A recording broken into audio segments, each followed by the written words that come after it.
Welcome back to another exciting episode of The Unmasking Effect.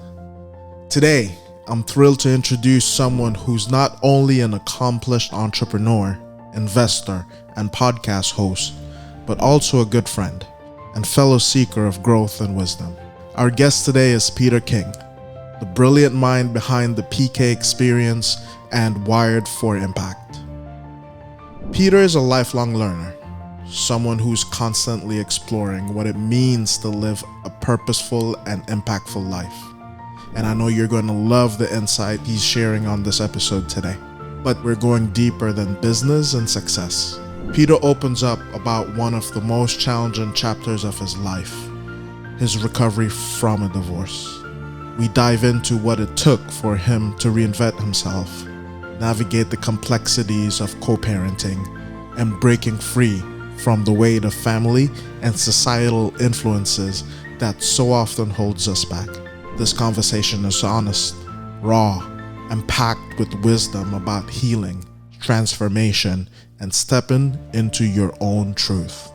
If you've ever faced reinvention, whether it's relationships, family, or your own identity, this episode is for you.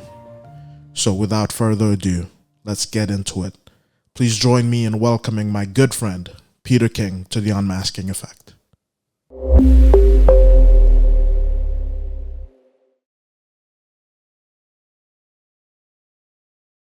I appreciate you being here, man. And it's really good seeing you. It's great to see you too. And I'm deeply honored that you wanted me on the program, and I'm excited to reconnect with you as well. Yeah, man. Awesome. So, what have you been up to? Oh, man. So I know the heart of your podcast is about reinvention. And I was thinking about that leading up to this call. And there's some pretty significant things that I have shifted recently for me. And a lot of that's in the spiritual realm. Putting into context a lot of what's going on in the world today has really motivated me to better understand spiritual conflict and where I am, who I am, et cetera, within that whole grand scheme of things. So there's been a reinvention there for me on the spiritual path. And then there's, constant, walking in the world, and who are you in the world, and how are you showing up in the world? And for me as a podcaster, that's often meant having to rethink how I'm connecting with my audience and how I'm branding myself. What message am I putting out? Is it in alignment with who I am on a deeper core, et cetera? So, and then as we were talking a little bit before, it's like as a father, you're constantly reinventing yourself because your kids are constantly changing. My relationship to them as a teen, as them as teenagers, is very different than my relationship with them when they were younger. So, you're constantly having to reinvent yourself as a parent too. So happy to talk about any one of those. Yeah, like constant reinvention, huh? Yeah, it really is. Have you, in any of those, even from an earlier time in your life, have you gone through any major reinvention that you felt like was probably the a major I guess my son called it a canon moment, like a moment or a time where you got literally knocked down to rock bottom and you had to work your way up from? Yes, without a doubt. And I can't, I mean, the main thing that comes to my mind when I think of that is the divorce that I went through. That was extremely difficult Mm, to reinvent myself. And that was certainly a low for me. It came on the heels of my mother passing on, which was another phase of reinvention. Who are you without your parents, without your mom there? Um, and, um, and so much of our relationships is through observation of our own parents. And so, with my mom passing and knowing some of the struggles that she had in her marriage with my dad, and some of the love too, of course. But after she passed, and my father coming out as a homosexual really mm, fundamentally challenged some beliefs I had about myself, about the world, about relationships, and ultimately a lot of that led to an awareness of a desire to reinvent my own relationship. And Mm. through years of trying to make it work, it got to a point where it seemed very clear that I needed to step away. And that was radically uh, opposed to how I self-identified at the time, Right. Gotcha. um, which required a reinvention. As I was Mm. thinking about this call and what reinvention is, it really is a relationship to how you identify and who are you. And when you reinvent yourself, you're not. It feels like you're starting from scratch, but in a lot of ways, it's the exact opposite of that. You're actually taking what you've learned, what you want to hang on to, what you want to expand, and then making a conscious decision to cut off that which you don't want to be anymore. Right. And so um, one of the things that was very, very difficult for me was I had identified with a man that always saw it through in a relationship, that was going to take it all the way to the end. And, I took those words very seriously when I Mm. said, for better, for worse, and Right. what I had to reinvent was, um, is a piece of paper that the government says is a marriage. Was that my marriage? Is a piece of paper that says a divorce, is that my divorce? Am I the reflection of that piece of paper that the government gives me? And to some extent, there's an alignment. There can certainly be with an alignment with that, but I felt out of alignment with that. The same way that I felt married to my now ex, I felt married to her before I was given a piece of paper that said I was married. So Mm. so what is marriage? So Mhm. I had to reinvent what marriage actually was to me. And for me, it was not a piece of paper that the government said was or wasn't. Mhm. I still, and I've said this to my ex many times, that I still feel married to her on a spiritual level. I still feel dedicated to her. I still feel committed to her. She wouldn't say that, perhaps, but I feel that way. And she's still the mother of your kids too, right? 100%. She's 100%. Obviously, the mother of my children, and I have deep commitment and deep what's the word I'm looking for? Reverence for that. Yeah. So, in my journey, I had to reinvent who I am as a man, who I am as a father, who I am as a husband or a ex-husband in Yeah. this case, and that was very difficult. But Yeah. it So had, as you were going through those times, I would just assume it was challenging at different times for whatever the reasons are. yep. Like, how do you discover your path through navigating some of those challenges? How do you do it? It was really, really tough because in those instances, you feel very small, you feel very lost, you feel very inadequate, you feel very powerless, and in a way, I had to rescue myself. And you know, it's easy when you're not in it to say, well, like, oh, get counseling or go find somebody or get therapy, but Mm. nobody nobody necessarily knows exactly what you're going through except for you. And so a big part of that for me was to lean into my faith and Mm. relationship to God. That ultimately was a North Star that helped pull me out of the if it feels like a washing machine. You don't know what's up and down anymore. um, so you have to have some base level of faith that you're going to head in a direction that's going to be serving you, and that in fact the rock bottom in a way is serving you and might be the biggest thing that's serving you because it's going to give you clarity about which direction you need to go next. Yeah. So that faith to me is a fundamental thing that you're in a position where um, you're being you're being forced to really get clear on what it is that you want, who you want to be, and which direction you need to go in. I'm Mhm. not sure if that exactly answered your question, but Yeah, definitely. So, how was the support system for you during that transition? Did you feel like people you probably would depend on to be there, were they all there for you? Did you feel that level of support? I personally did not. I need to take ownership in how I operate in the world. I think a Mm. part of the lack of, for me, it felt like there's a lack of a support network, and I'm sure in some ways I helped. propagate that. Mm, So I want to take ownership of that. mm, However, I will say that as a man, as a father, especially as one that made the decision to leave the relationship, there wasn't a lot of empathy or sympathy, and I had to go many months being the single caretaker of my children at a time when I was doing 3 jobs, and there was just a lot on the table, and there wasn't really any aid.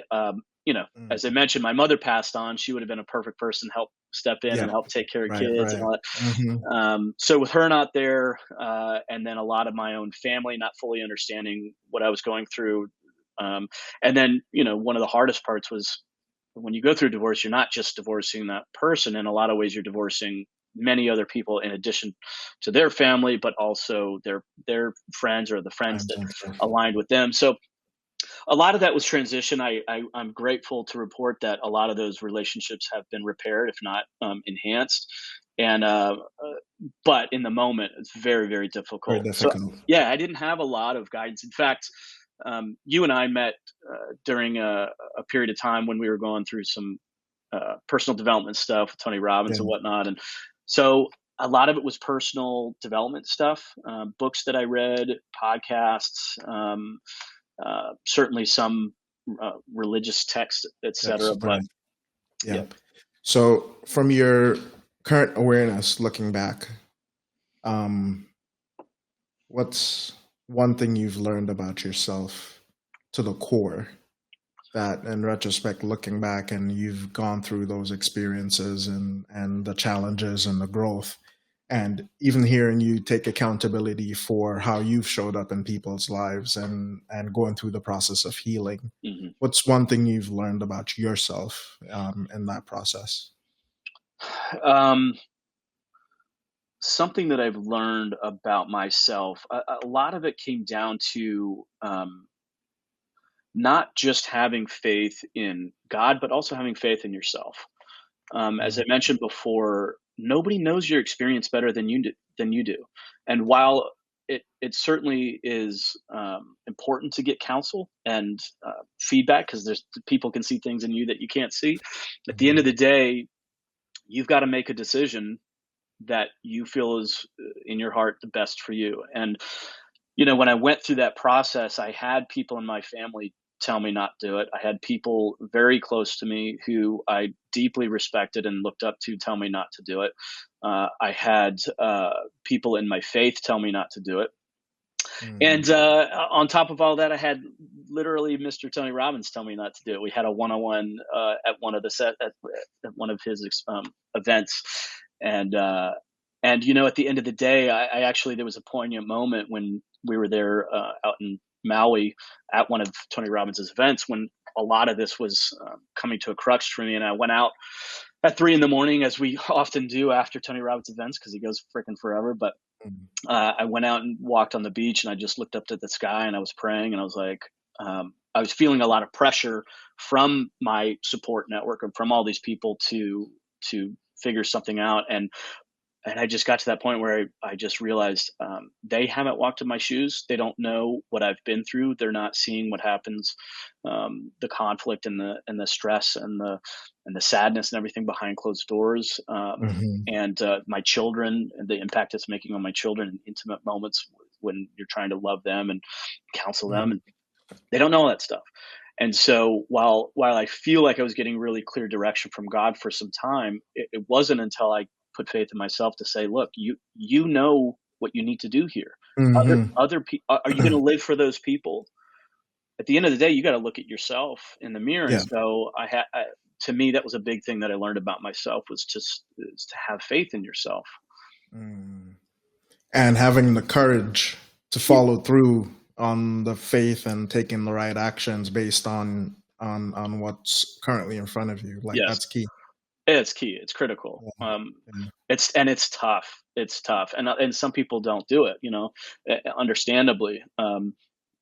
As I mentioned, my father is gay, and my mother was in a relationship with him, and I could tell that there was some relationship issues there before she passed. But it wasn't until after she passed on and my father came out that I realized, oh, there was some fundamental Mm, misalignments there, and part of me was like, man, I wish. we could go back and I could just love her and encourage her that, hey, divorce is okay. We're all going to be okay. We can still be a family. Yeah. But I Mm. had to honor the nobility of her sticking to her spiritual principles Yeah. to the end, and I do honor that deeply. Yeah. But What do you it takes feel a lot of like, courage. if you don't mind, like in that situation, what do you feel like impacted you the most? The divorce, or, well, not divorce. Was it from your mom and your dad's perspective? It was the fact that he came out, or you didn't know, or that your mom went through this process and you weren't aware of what was going on with her. I mean, all of those. Those are Okay. all. Every single one of those was a significant, you know, uh, Wait. awareness, Yeah. revelation in my mind.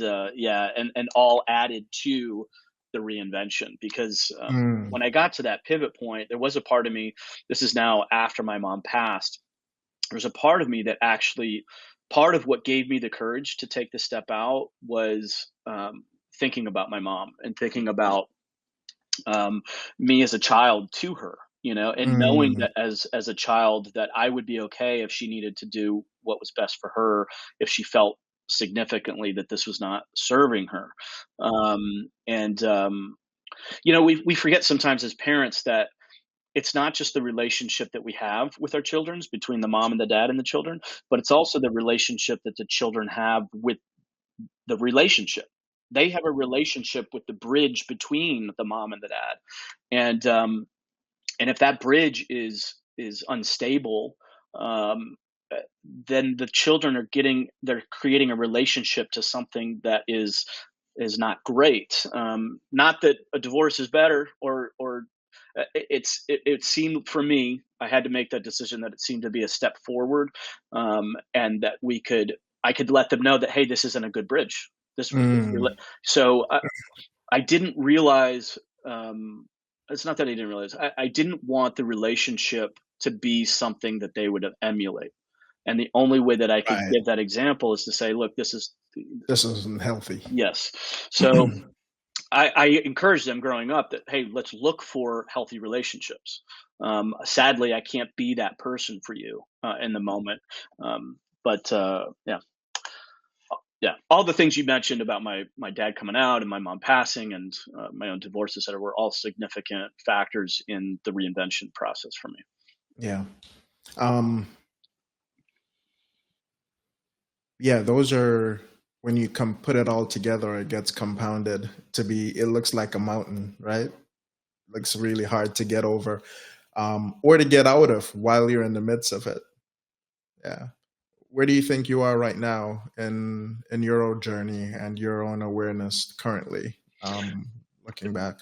I'm going through a reinvention process right now myself on a spiritual level. There's a couple of things that I've had to challenge fundamentally about my relationship to God, my relationship to Jesus, that that that have been tough to navigate. I've grown up Christian. I've always been in the Christian faith. However, I didn't really realize that I could have a direct relationship with Jesus, and so that challenged me to reinvent my relationship with God. And I had a couple of supernatural experiences that really brought that home for me and really inspired me and motivated me to make some fundamental changes about how I thought about these things.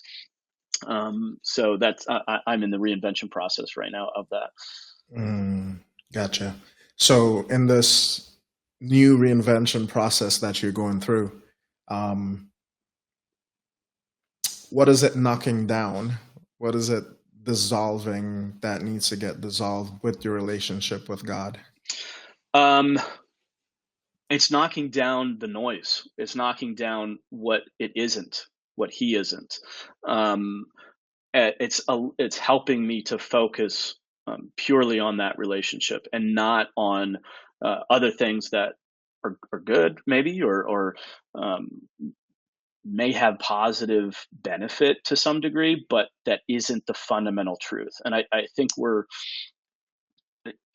that to me is what's being dissolved right now is sort of the peripheral noise even the stuff that is seemingly positive. Like I was saying, I've gone through so many different experiences, personal development wise, or I've shared often on my podcast some of the experiences that I had in the Joe Dispenza community and some of the metaphysical experiences that I had with that. But this to me is so bedrock. And like I said, I had a couple supernatural experiences that really emphasized the clarity of this path for me personally. Mm. So it's dissolved away the noise. Mm-hmm. Yeah. Tell me a little bit more about your supernatural experience, if you would. Yeah, well, this is interesting because it actually stemmed from a podcast episode that I did. As I've been watching what's unfolding in the world, I couldn't help but notice that some of this stuff was in the Book of Revelation, and I'm like, you read the Book of Revelation, and it's like,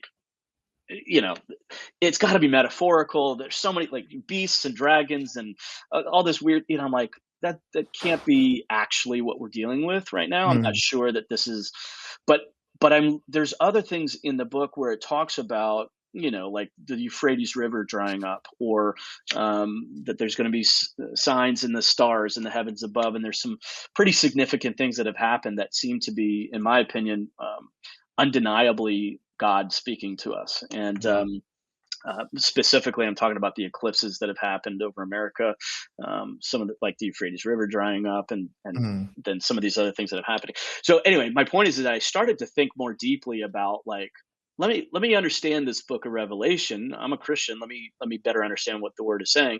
And as I was going through that process, I invited somebody on my podcast who was an atheist turned believer, turned, and so he shared this story with me about Mm-hmm. how he went from atheism to finding Jesus. And in the podcast episode that I did with him, he talks about this moment where he sort of confronted an inner conflict, a demonic spirit, if you will, and found Jesus. And it was a pretty intense moment, as he shared it on the podcast. Mm-hmm. About a month after I published that episode, somebody reached out to me on Facebook, which doesn't happen too often. It happens, but not all the time. But this person said, "Hey, I'm in my own journey right now spiritually. You seem like you're on the journey as well, but you seem a little bit further along than me in the path that I am seeking. Can I ask you a few questions?" I said, "Sure." So he started asking me about what I believed, why I believed it, etc. And at one point he said, "Who is Jesus to you?" And I literally was sitting in my kitchen, at the kitchen table, and it was the first time that I really thought about it, like, deeply. I always thought of Jesus historically, biblically, as a model, as somebody who rose from the dead, who resurrected and taught us and gave us an example of how to live. It Right. was the first time that I really deeply thought about, like, well, okay, how would I actually say what that is? So as I'm sitting there at the table, I start to type out, "I believe Jesus is God incarnate." And dude, the second that I finished that sentence, a bolt of electricity shot through from above, and I'm not talking about like, "Ooh, I got chills." I'm talking about, it literally felt like an electrical through my entire nervous system. The Mm. exact second that that happened, my dog, who was in another room and couldn't see me, started barking like crazy. Mm. And I was like, and I like started to stand up, to, because part of my thought was like, is she okay? What's going on? Is there somebody at the door? Like, she doesn't bark hardly ever. So I was like, Mm. is somebody trying to come in or whatever? And all of a sudden I look up, and she now had come around the corner. She's looking right at me, barking right at me. And Mm. I couldn't even stand up very well because I was so disoriented from the energy. Yep. And so I was like, "Oh, did you feel that?" So anyway, I reached back out to the guest that I had on my podcast episode, and he said, "Dude, it sounds like you experienced exactly what happened to me, when you probably came into an agreement with the divine about who Jesus is, and that caused a darker spirit to have to flee from you contractually." And so anyway, I know that might sound weird for people who haven't experienced that before. It certainly would have sounded weird to me maybe 5, 10 years ago. But I can't deny that I had that experience. And so that's really deepened my desire to better understand the word, better understand Jesus, and better understand the Bible. Mm-hmm. Gotcha. So you're going through this spiritual or is it spiritual reinvention or religious reinvention? I, What would you say? I mean, those words are very highly charged words. They mean different things to different Yeah. people. Um, I used to say I'm spiritual, but I'm not religious, meaning I wanted to distance myself from the dogma of the religious organizations. On the other hand, spirituality doesn't necessarily have a compass. There's no like direction. It tends to just be, um, I'm a good person. I want to feel good. I want to help people. I believe that we are spiritual, et cetera, but there's no real direction or clarity in that. So I would say that, as the Bible tells us, Jesus is the way, the truth, and the life. That gives me direction. That gives me clarity. It's a direct relationship with Him, but I do recognize the dogma of religious organizations that I am leery of. Mm, Sometimes they're well intentioned, but I do think that there are yeah. some, you know, Gotcha. distractions in there. So with that experience, how will that help you to, I guess, redirect your next steps, or what from that is applicable in your life from your perspective? A big part of it, is there's Christian doctrine, which is to repent. Um, Mm, Again, a very highly charged word, a word that I have resisted in the past, that I've heard before, that I've been like, dude, don't, uh, you know, I know I'm not perfect, but I'm doing the best I can. I feel like I mm, think God knows my heart, and God does know your heart. But repenting, I looked into it. Once I started to have these experiences, I'm like, okay, but do I really understand what that means? Do I really know mm, what that means? Uh, when I looked into it deeper, it's really not that difficult, and especially if you're a parent, you get it, because to me, it's the parent-child relationship.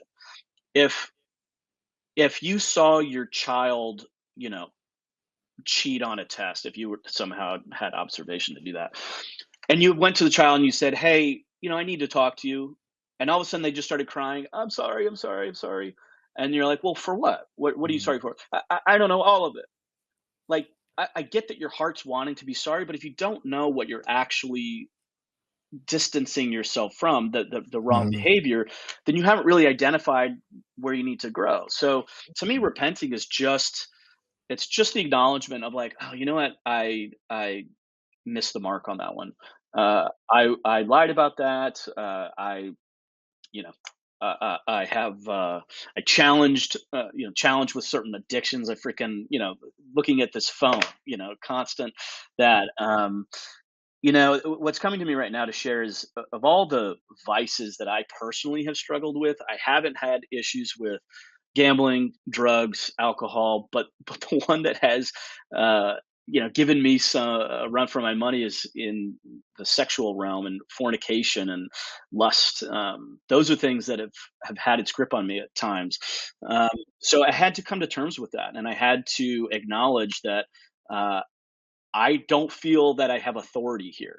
I could not drink for the rest of my life and be fine. I'll have a drink here and there. I enjoy it, whatever. I don't need another drink in my entire life. Drugs are not an issue for me. When it comes to, heterosexual sex, I am, yeah, I love women and I love intimacy, and so I've had to get really honest with myself, especially in with respect to God, and start to parse out like what's healthy relating and what isn't, and what is leading me more towards the flesh versus more towards the spirit. And mm. that's I've made some significant reinventions. You know, Going cancel through that. the Yeah, cancel out a lot of stuff that I know was not heading in the direction of the spirit. yeah. And now I'm sort of fine tuning, like, well, God obviously made us attracted to each other. Part of that attraction is that physical intimacy, and it's a beautiful thing.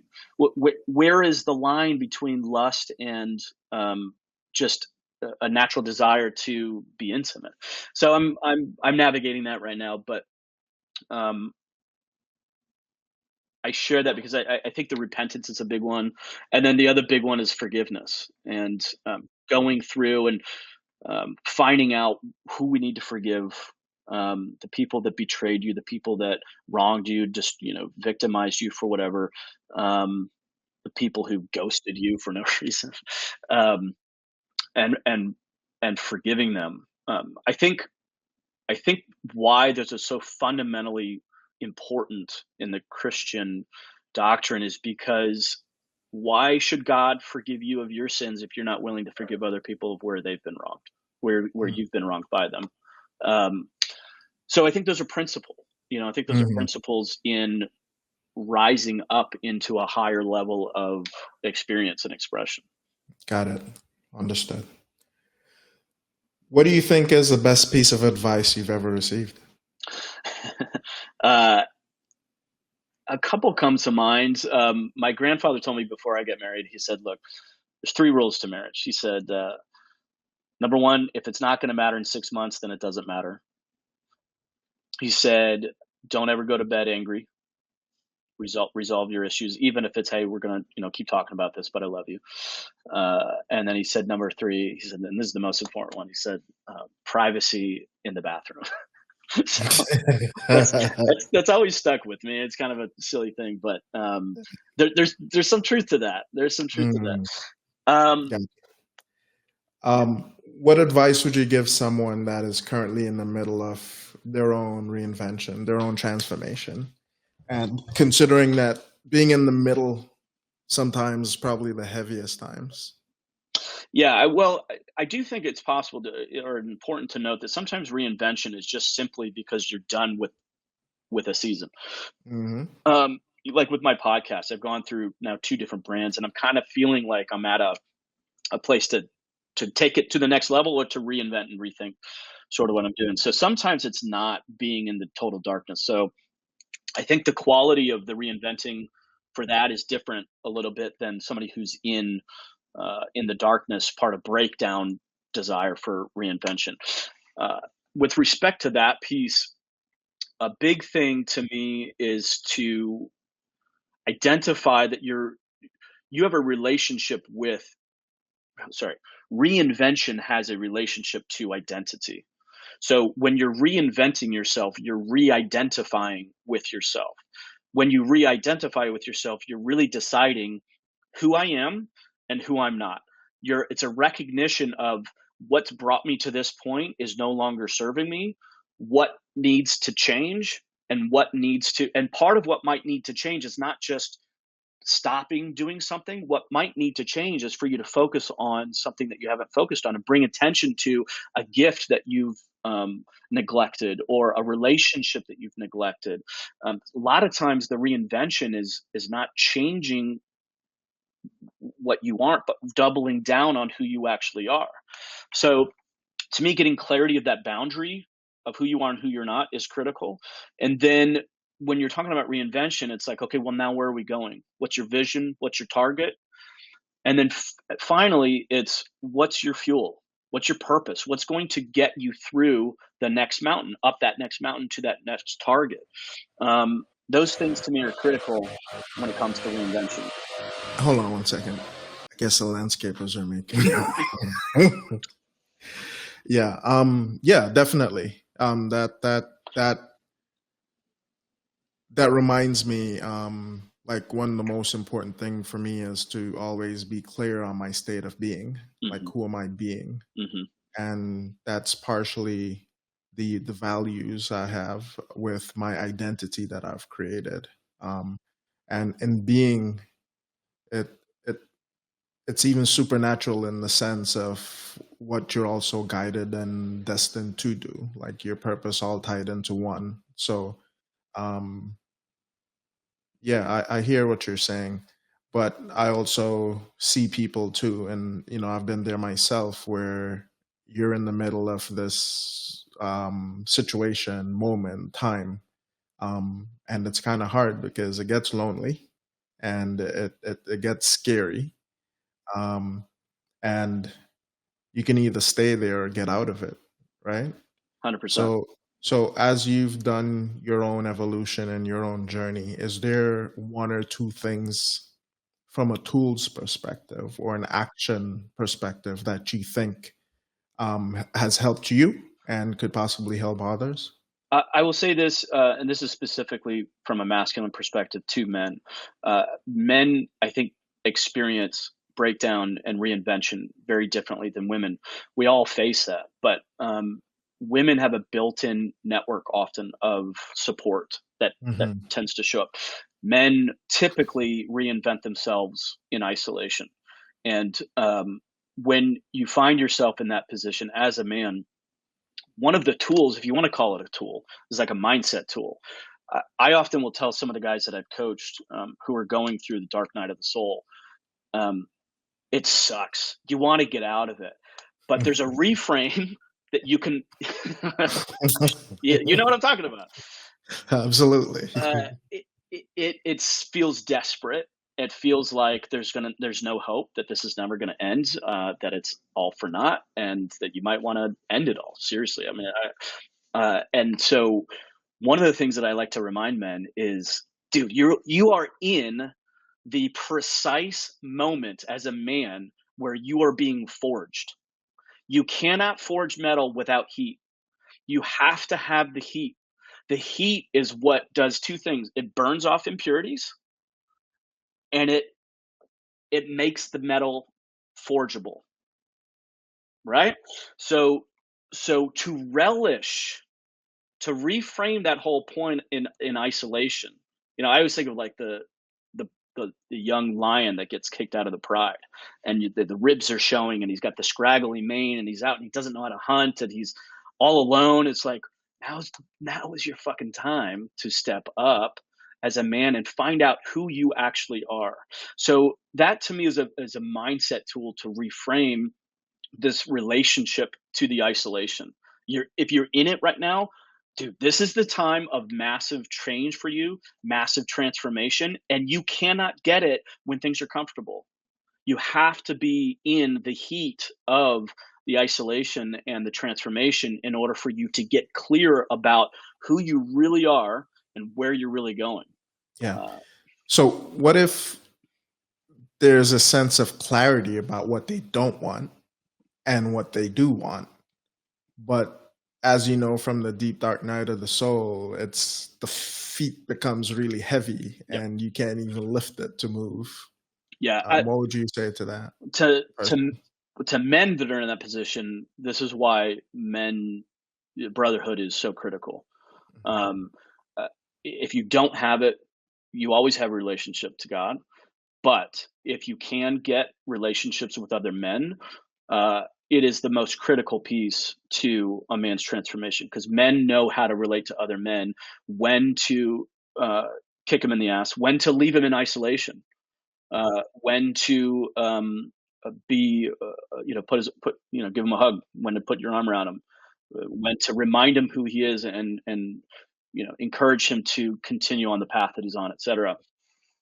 Having other men is critical. We need to reforge that relationship. It's starting to happen. I've seen the tipping point. Men are starting to get back to those circles, fireside chats, etc. It's very difficult. It's not impossible, but it's very difficult to find a woman who can see a man in that position and have her be able to speak life into him without judgment, without her own fear, her own insecurities getting in the way. It's a beautiful thing when it happens, and if it does happen, like, hang on to that woman. But typically, surrounding men with other men who are been through that and know what to do. That's why we need elders. That's why we need the Yeah. wisdom of men. Yeah. And that's been a part of my life's journey, is to seek out elders from what I would call ancient wisdom, like Mm-hmm. the lost wisdom, Mm-hmm. that we've gotten distracted and have no connection with, and reforging that relationship, like that's super important. And then probably one of the tools in my journey that's helped me a lot. Um, so I appreciate you sharing, and not a lot of people even understand the deep dark night of the soul or have gone through it. So um, yeah, it gets lonely. So and heavy and hard. So Yes. I think having the tools and the support, and I definitely agree, when men are together, working through some of these things, it takes on a different dynamic. There's a different relationship there. One of the So one of the biggest acts of courage is to be in that moment and reach out. Mm. It's hard. It's hard because you almost have a relationship to isolation. You don't want to burden other people with your Mm-hmm. heaviness. You don't want to bring other people down. You don't really know if they're going to see you, so you try to reach out, and then they don't really fully understand or appreciate, or they give you some bullshit about, just be yourself or whatever. And it's like, you're not, you're not getting where I'm at. So it seems a little self-defeating, and it's like, I'm not going to reach out. Mm. So a big act of courage is reaching out. And to your point, actually, I really love what you just said about having ancient wisdom, because you can always have a relationship first and foremost with God, but you can also have a relationship to, wise men from the past. And a lot of people read, Marcus Aurelius or some of these other brilliant thinkers. I met someone not too long ago that had a, what did he call it? His advisory council or something like that, and it was all dead guys. I was like, well, how do Mhm. you seek with their wisdom? It's like, well, it's in their words, it's in their books, Mhm. it's in your imagination. What would they do in this situation? What would they tell me? And you Mhm. start to realize, oh, you can have a relationship with that. So Of course. yeah. Yeah, absolutely.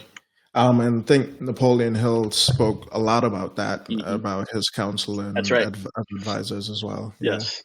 yeah. Yep. And another element to this that was taught by an elder in the middle of a bush somewhere is that connection to your higher self. Hmm. And this version of yourself that's 92 years old, that's been through this journey, that has the awareness, that's been through all the education, that knows you more than anybody else does. And for you to build that relationship and connection and um, get guidance, Hmm. and you'd be shocked from this alternate reality. It's just so much wisdom that flows through because that's you applied and integrated everything that you've done up until that point. Like Yes. that's powerful. Yeah.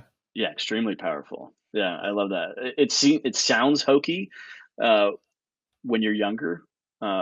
But then you go through the dark night of the soul, and you realize you're struggling sometimes, and you're reaching, for anything, and then you connect to that, and you find that there is wisdom in that, and it really does move the needle.